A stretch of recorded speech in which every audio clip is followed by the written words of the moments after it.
গল্পকথন by Kallol chapter 2তে আমাদের আজকের নিবেদন বিভূতিভূষণ মুখোপাধ্যায়ের লেখা কার্জন পার্ক। ট্রাম ছাড়িয়ে পূর্ব দিক থেকে কার্জন পার্কে প্রবেশ করতেই ডাইনে একটা কংক্রিটের বেঞ্চ পাওয়া যাবে।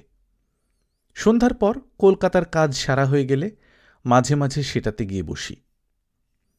কার্জন পার্কের আর সে চেহারা নেই।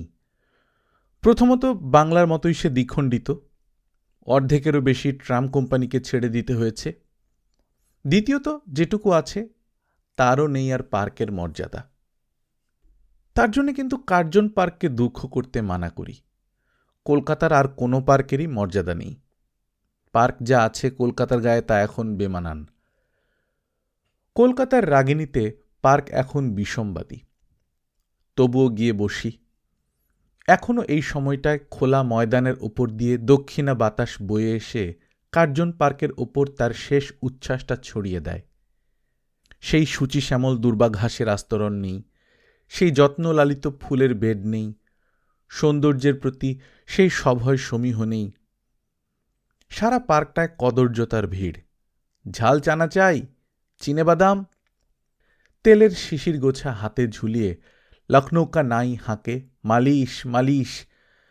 ওদিককার একটা ছোট দলের মধ্য থেকে হয়তো একটা কুৎসিত বেনারসি বিদ্রুপী ভেসে এলো অট্টহাস্যের সঙ্গে। যদি ফুটবলের সময় হলো তো কিছু বাঙালির ছেলেও থাকে এদিক ওদিক ছড়িয়ে। কার্জন পার্কের চলতি বুলির সঙ্গে মিশে যায় ইস্টবেঙ্গল, রাজস্থান, মোহনবাগান, মোহামেডান স্পোর্টিং। এসব আমার ডান দিকে, আমার বেঞ্চ থেকে খানিকটা তফাতে। আমার বেঞ্চটা একটু সদরে পড়ে, ট্রাম ডিপোর আলোর মধ্যে, সুতরাং একটু নিরিবিলিতে। নিরিবিলি অবশ্য সেই অর্থে নয়। বেঞ্চটিতে লোক থাকে আমি ছাড়া দুজন, কখনো বা তিনজনও। আসছে যাচ্ছে, খালি থাকতে দেখিনি কখনো। আমার ডান দিকে এই, তারও ওদিকটায় কলকাতা আস্তে আস্তে গেছে মিলিয়ে। অন্ধকারে নয়, যদিও আলো এদিকের চেয়ে ওদিকে স্তিমিত, মিলিয়ে গেছে দূরত্বে। লাটভবনের উদ্যান, ক্যালকাটা মাঠ, ফোর্ট উইলিয়াম, গঙ্গা, ওদিককার কলকাতায় যেন ধীরে ধীরে সব তন্দ্রাচ্ছন্ন হয়ে আসছে। একেবারে উল্টো আমার বাঁ দিকে। ভিড়ে বোঝাই ট্রাম গাড়ি একটার পিঠে একটা সর্পিল গতিতে কপালের চোখ জেলে আসছে, চলে যাচ্ছে। তার ওদিকে চৌরঙ্গি, আলোর মালায় ঝলমল।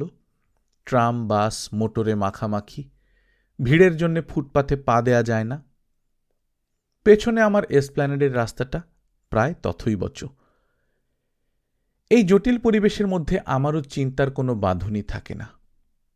কখনো মনটা গঙ্গার ধারে গিয়ে ঝিমিয়ে পড়ে থাকে, কখনো চৌরঙ্গি এসপ্ল্যানেডের আবর্তে পড়ে হাবুডুবু খায়। এই জায়গাটাকে বুঝলাম না আজ পর্যন্ত। বাংলার বুকের মাঝখানে থেকেও এ কখনো বাঙালি হতে পারল না। সেদিনকার চৌরঙ্গি কলকাতার ফ্যাশন স্বর্গ। শুরু থেকে শেষ পর্যন্ত সারি সারি বিলাতি দোকান, হোয়াইটওয়ে, হল অ্যান্ডারসন, আর্মি নেভি, কলকাতার বাছা বাছা বিলাতি হোটেল, গ্র্যান্ড ফার্পো, সব বিলাতি হাতেই। মালিক বিলাতি, ক্রেতা বিলাতি। কলেজের প্রথম যুগের কথা মনে আছে, একটা জাগ্রত দেবতার মন্দিরে ঢুকতে যেমন ধুকপুকুনি হতো বুকের, চৌরঙ্গির একটা দোকানে ঢুকতে তার চেয়ে হতো ঢের বেশি।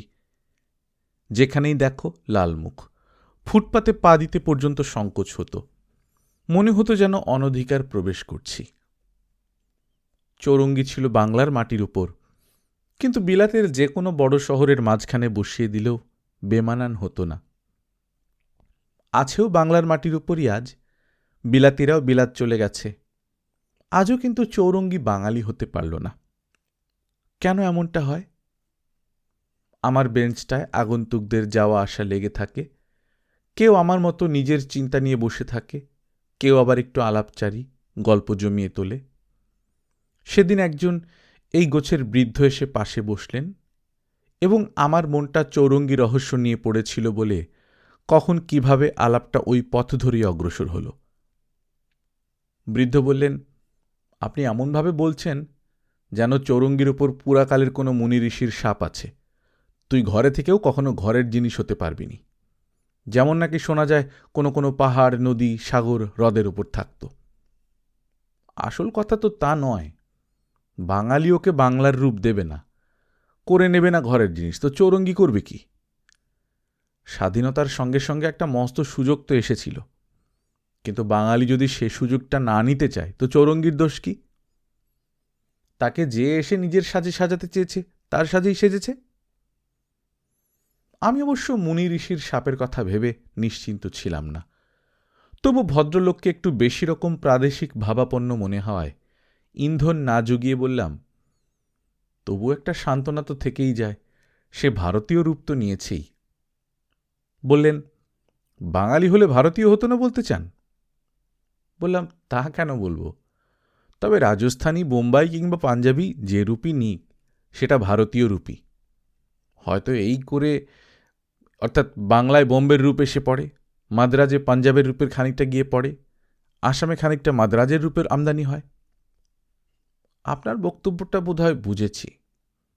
একটু অসহিষ্ণু হয়েই আমায় থামিয়ে দিলেন বৃদ্ধ। আপনি বোধহয় বলতে চান, এই করে করে সারা ভারতের একসময় একটা নতুন রূপ ফুটে উঠবে, সেটা হবে খাঁটি ভারতীয় রূপ। তা বেশ ভালো কথা। তাহলে বোম্বে বা মাদ্রাজে অথবা পাঞ্জাবে বাংলার রূপও তো খানিকটা ফোটা দরকার।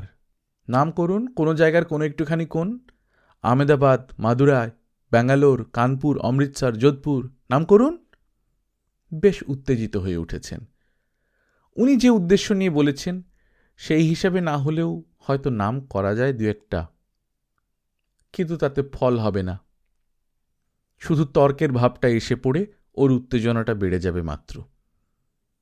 উনিও নিশ্চয়ই আমারই মতো কার্জন পার্কের মুক্ত দক্ষিণা হাওয়ার লোভে এসে বসেছেন। সুতরাং এটাকে উত্তপ্ত করে না তুলে আমি আলাপের গতিটা ওরই অনুকূল করে দেওয়ার জন্য বললাম, আপনি নিশ্চয়ই বাঙালির ব্যবসা বিমুখতার কথা বলছেন। বললেন, আমার অভিযোগটা আরও ব্যাপক। বাঙালি যে নিজেকে রক্ষা করতে পারছে না, কোনো দিক দিয়ে আত্মপ্রতিষ্ঠা করতে পারছে না, তার আসল কারণ ব্যবসা বিমুখতা বলার চেয়ে শ্রম বিমুখতা বলাই ঠিক। চৌরঙ্গি, এসপ্ল্যানেড, কার্জন পার্কের এই কেন্দ্রটুকুর কথাই ধরা যাক না।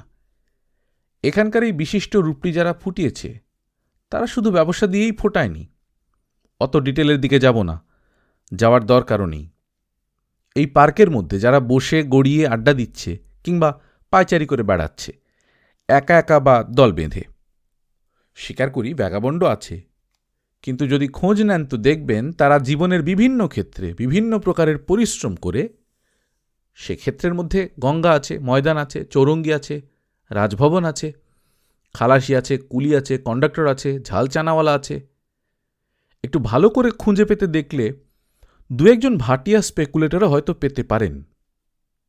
বাঙালির ছেলেও আছে, থাকে এই সময়টা ছড়িয়ে কিছু কিছু। চায়না বা সোভিয়েটের খবর দেবে, শুধু তাই বা বলি কেন, স্পেকুলেটরও পাবেন। লিগটা কে নেবে এবার ছক কেটে বলে দেবে আপনাকে। আবার উত্তেজিত হয়ে ওঠেন। বললাম, হ্যাঁ, শ্রমবিমুখতাই বই কি, নানা সমস্যার মধ্যে পড়ে বিশেষ করে দেশের যুব সম্প্রদায় যেন দিশেহারা হয়ে পড়েছে। একটা নৈরাশ্য, একটা সেন্স অফ ফ্রাস্ট্রেশন, কোন দিকে যাবে, কি করবে।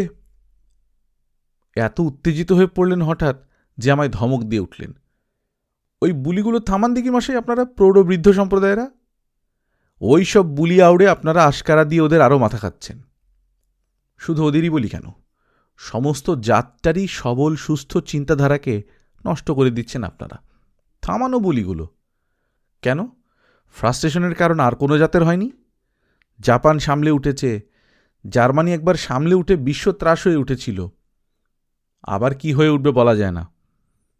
এবার তো আবার দুটো ফ্রাস্ট্রেশনের অভিজ্ঞতা। কেন, এই ভারতবর্ষে কি আর কোনো জাতের ফ্রাস্ট্রেশনের দশা উপস্থিত হয়নি? পাঞ্জাব, সিন্ধু, আর সব জাতের কথা বাদ দিলেও শুধু পার্টিশনের প্রিন্সিপালেই তো সিন্ধুর খানিকটা জায়গা পাওয়া উচিত ছিল। কিন্তু ফ্রাস্ট্রেশনের মুখে থাপ্পড় মেরে এরাজ কোথায় এসে দাঁড়িয়েছে দেখুন। বললাম, হ্যাঁ, শক্তির পরিচয় দিচ্ছে বই কি, দেবেই, প্রাণ শক্তি রয়েছে যে। কেন, আপনাদের জাতীয় জীবনেও কি এই দুর্দিন প্রথম এলো? এই জাতের কাছে যা শ্রেষ্ঠ বলে গণ্য, তার ধর্ম, তার সমাজ, যেতে বসেছিল না অতলে তলিয়ে? বিপদ একভাবেই যে দেখা দেবে তার মানে কি? ফ্রাস্ট্রেশনের করাল রূপিত ভয় পেয়ে দিশেহারাই হয়েছিল কি বাঙালি, বলুন? বললাম, ঐতিহাসিক সত্য অস্বীকার করি কি করে? এ কথাও মানতেই হয় যে আমরা বড়রাও ছেলেদের পথ দেখাতে পারছি না, হাত ধরে এগিয়ে নিয়ে যেতে পারছি না। শ্রমবিমুখতাই যে আমাদের। একটু নরম হলেন মনে হল। পকেট থেকে একটা টিনের কৌটো বের করে একটা বিড়ি ধরাচ্ছিলেন। ঠোঁটে চেপে আমার কথায় বাধা দিয়ে বললেন, ভেবে দেখেছি। বলি, দাঁড়ান। ভালো করে দুটো টান দিয়ে বললেন, সেও ভেবে দেখেছি। শ্রমবিমুখতাই মূল দোষ। কিন্তু কোনো একটা বিশেষ কালে জাতির শ্রমটাকে কোন দিকে বিশেষ করে চালিয়ে নিয়ে যেতে হবে সেটা ভেবে ঠিক করার উপরই তো সব কিছু নির্ভর করে। যুগটা বৈশ্য যুগ, আর অনেকগুলি কারণেই বাংলা এখন সমস্ত উত্তর পূর্ব ভারতের বৈশ্যকেন্দ্র। এখন জাতের উদ্ধারের পথ, উন্নতির পথ একমাত্র ব্যবসা। জীবনের আর সব চলুক সঙ্গে সঙ্গে, কিন্তু ব্যবসাটা যেন হয় আমাদের মূল মন্ত্র। বললাম, মুশকিল হয়েছে, সমস্ত জাতটা একেবারে নিঃস্ব। কিছু রাজ জমিদার ছিল, গেছে তাই দুঃখ। তারাও বেঁচেছে, বিশেষ করে তাদের বংশধরেরা বেঁচে গেল। আপনি বোধহয় মূলধনের কথা বলছিলেন। এসেনশিয়াল নয়। বিড়লার পূর্বপুরুষের দরকার হয়নি। বিড়ির দোকান করুক, মুড়ি ফেরি করে মূলধন করুক, করেছে এই বাংলাতেই। একটা ছোট্ট উপাখ্যান বলি। সত্যি, তবে উপাখ্যান কেন বলছি সেটা শুনলেই বুঝতে পারবেন। এই বিড়ির কৌটাটা দেখছেন? পাড়ায় একটা ছেলেকে বসিয়েছিলাম, সেই খালি হলে ভর্তি করে দেয়। বছর 3 হয়েছে, এখন সে ও তল্লাটে বিড়ি কিং।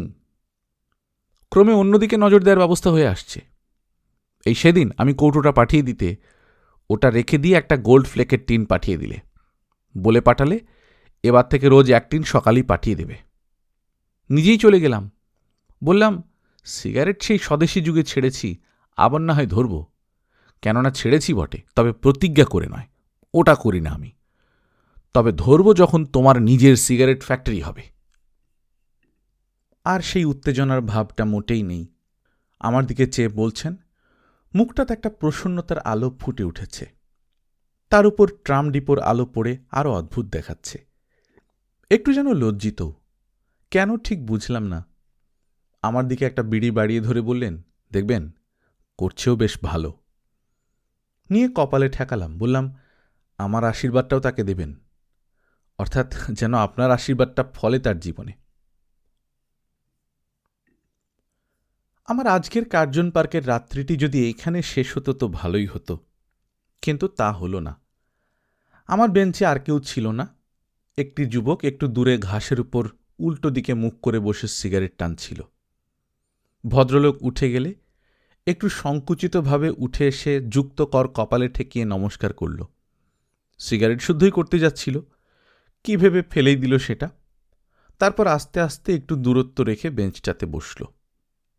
বছর 20-21 বয়স হবে। চেহারাটা একটু পাকাটে হলেও ভদ্রতার ছাপ আছে। তবে মুখের বুলি তার নমুনায় নিচে পাওয়া যাবে কতক কতক। ভাবটা যেন একটু চনমনে, নমস্কারও করল সমীহ করে। এরপর বার দুই ঘাড়টা ঘুরিয়ে চাইলেও দেখি আমি প্রশ্ন করলাম, কিছু বলবে আমায়? না, এমন আর কি। তারপর একটু বিরতি দিয়ে নিজে হতেই বলল, উনি যে ব্যবসা করার কথা বলছিলেন স্যার, আর আপনিও যে হাত ধরে পথ দেখিয়ে নিয়ে যাওয়ার কথা বললেন, চাও নাকি ব্যবসা করতে? বেশ একটু উৎসাহিত হয়েই প্রশ্নটা করলাম। ওই আলোচনায় সদ্য হয়ে গেল তো। ব্যবসার কথাই ভাবছিলাম স্যার। আমি আর আমার ফ্রেন্ড মিলে এই চৌরঙ্গিতেই ব্রিস্টলের গায়েই একটা ছোট্ট স্টল আছে, সিগারেট সিজার।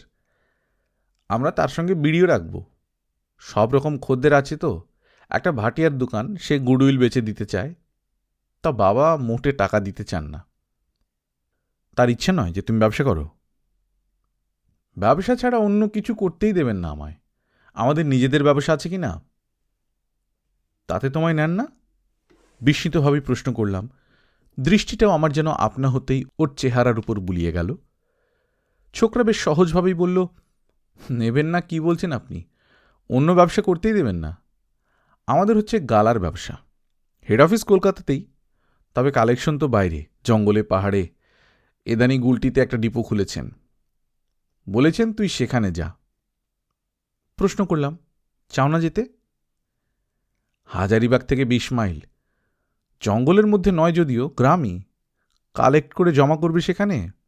কিন্তু অজপাড়া গাঁ।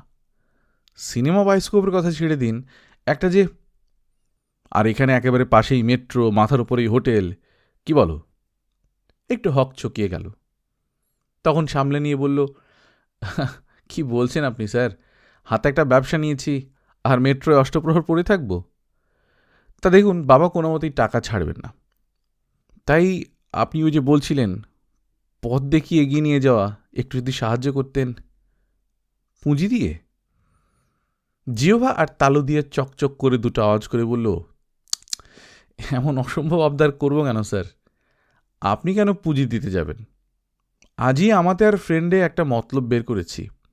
আপনার মতন যদি কেউ মাঝখানে দাঁড়াতেন তো পুঁজিটা আপসে বেরিয়ে আসতো বাবার হাত থেকে। ও বেটা 1,000 চাইছে, বেশি নয়। মতলবটা কি তা জানতে পারি? চুরিও নয়, চামারিও নয় স্যার। মনের অবস্থা যা দাঁড়িয়েছে তাতে এমন কিছু মিথ্যে কথাও নয়। ঠিক করেছি নিরুদ্দেশ হব। খাসা মতলব। তারপর? বাবা তাতেও গলবে না জানি।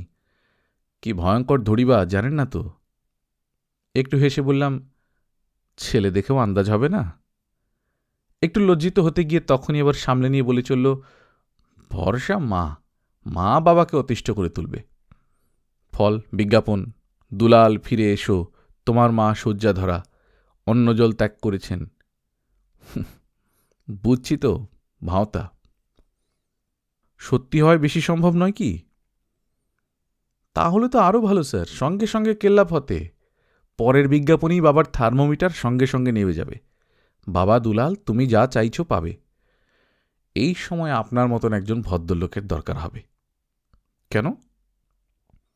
একজনকে মধ্যস্থ হয়ে টাকাটা হাতে করে নিতে হবে তো। বাবা যে একটা চাল দিচ্ছে না, কে জানে বলুন? একবার আমার পা থেকে মাথা পর্যন্ত দেখে নিয়ে বলল, আপনার বয়স হয়েছে, আর কি যে বলে, সামাজিক মর্যাদাও আছে বলে মনে হচ্ছে। বললাম, সম্ভব অসম্ভবের কথা বাদ দিলাম, কিন্তু মর্যাদার মতন কাজটা হবে মনে করো? একেবারে হক চকিয়ে গিয়ে মুখের দিকে ফেল ফেলিয়ে চেয়ে রইল। এইবার রাগের চেয়ে দয়াই হয় বেশি। কত বড় সম্ভাবনা আর কোন পথ ধরে চলেছে। ভাবলাম কম বয়স, বুঝিয়েই বলি, যদি কিছু ফল হয়। আরম্ভই করতে যাচ্ছি, এমন সময় ওই বয়সের একটা ছোকরা যেন খুঁজছিল, হঠাৎ দেখতে পেয়ে এগিয়ে এলো। আরে তুই এখানে বসে হাওয়া খাচ্ছিস, আমি এদিকে গরু খোঁজা করে বেড়াচ্ছি, ওঠ, কটা বেজেছে খোঁজ রাখিস। ছোকরা হন্তদন্ত হয়ে উঠে পড়ল, যেন কি একটা প্রকাণ্ড ভুল হয়ে যাচ্ছিল। দুজনে চৌরঙ্গির দিকে এগুলো, গতি বেশ ক্ষিপ্র। কি হচ্ছিল কথারে লোকটার সঙ্গে? তো বোগাস, শুধু মুখের ফুটানি, এই করব সেই করব। একবার ঘুরেও চাইল, তারপর একটা ট্রাম এসে পড়াতে আড়াল পড়ে গেল। গল্পকথনের কল্লোল চ্যাপ্টারটিতে শুনছিলেন বিভূতিভূষণ মুখোপাধ্যায়ের লেখা কার্জন পার্ক। আমরা নিয়মিত গল্প পাঠ করে শোনাচ্ছি। আপনারা যারা প্রথমবার মতো শুনছেন, কাইন্ডলি সাবস্ক্রাইব করে নেবেন। গল্প পাঠ ভালো লাগলে বন্ধুদের সঙ্গে শেয়ার করবেন। নিজে ভালো থাকবেন, আশপাশের লোকজনকে ভালো রাখবেন। টাটা।